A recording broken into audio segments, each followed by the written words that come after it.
Hello everyone, আসসালামু আলাইকুম। তো সবাই গীতা হলো আসেননি বেলা থোড়া থোড়ি সালমান ভাইয়ের খামারের উদ্দেশ্যে রওনা দিলাম বাড়িতে। তো সব লাগতা হক্কা তোমাদের সামনে সালমান ভাইয়ের বাড়ির দিকে আমরা যাইতেছি। এখন সালমান ভাইয়ের বাড়ি থেকে 10টি ফার্মি মুরগ এবং 10টি কোয়েল পাখির বাচ্চা আনবো। তার জন্য বিকালবেলা কিছু না ভেবে দ্রুত মোটর সাইকেল নিয়ে বের হয়ে গেলাম। তো তোমরাও সাথে থাকো, আমরা খুব দ্রুত সালমান ভাইয়ের বাড়িতে গিয়ে পৌঁছে যাব। আমার বাড়ি থেকে প্রায় 1 গ্রাম পর। তো আমরা দ্রুত এখানে পৌঁছে গেছি। তো এই যে দেখতে পাচ্ছ, এই হচ্ছে ইউরোপিয়ান কোয়েল পাখির বাচ্চা।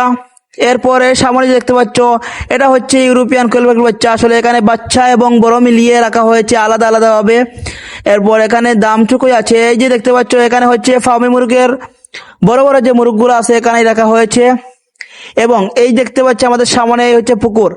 সালমান ভাই, অনেকেই সালমান ভাইকে ছিলেন, সালমান এগ্রো ফেসবুকে অনেকেই দেখেন যে পুকুরে মাছ চাষ করেন। এই হলো মাছ চাষ করার যে পুকুরটা রয়েছে, সেই পুকুরটা। তারপর আমরা একটু এগিয়ে যাব। তারপর এগিয়ে যাওয়ার পর দেখলাম যে এখানে দেশি মুরগা এবং মুরগ রয়েছে।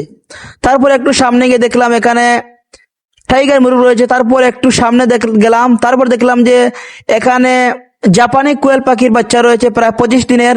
তারপর আরেকটু সামনে গেলাম, গিয়ে দেখলাম এখানে আলাদা আলাদা করে দেওয়া হয়েছে। এখানে হচ্ছে গিয়ে 30 দিনের যে বাচ্চাগুলো এখানে রাখা হয়েছে। এরপরে সামনে যে বাচ্চাগুলো রাখা হয়েছে সেই হচ্ছে প্রায় বর্তমান ডিম পারতেছে সেই পাখিগুলা জাপানি। তারপর আমরা বুডিং এর কাছে গেলাম। এই হচ্ছে টাইগার যে মুরগিগুলা বুডিং দেওয়া হয়েছে, এই মুরগির বাচ্চাগুলা, টাইগার মুরগির বাচ্চাগুলা। তারপর আমরা একটু সামনের দিকে গেলাম। তো সামনের দিকে দেখলাম যে খাকি ক্যাম্পের যে অনেকেই সালমান ভাইকে চিনেন, খাকি ক্যাম্পের আঁশ যে রয়েছে, আঁশের বাচ্চাগুলা বোর্ডিং চলছে। তারপর আমরা আরেকটু সামনের দিকে গেলাম। তো সামনের দিকে গেলাম যে দেশি যে আঁশগুলা রয়েছে, দেশি আঁশগুলা, এই হচ্ছে দেশি আঁশগুলা। তারপর আমরা আরেকটু সামনের দিকে গেলাম। সামনের দিকে গেলাম যে এখানে হচ্ছে গিয়া ইউরোপিয়ান কোয়েল পাখির যে শূন্য বাচ্চাগুলো রয়েছে, এখানে ব্রিডিং চলছে।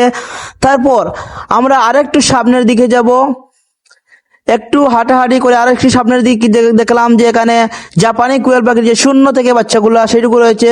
তো আজকের ভিডিওটি এই পর্যন্ত। সবাই ভালো থাকবেন, সুস্থ থাকবেন এবং যে যেখান থেকে ভিডিওটি দেখতেছো তোমরা সাবস্ক্রাইব করে রাখবে।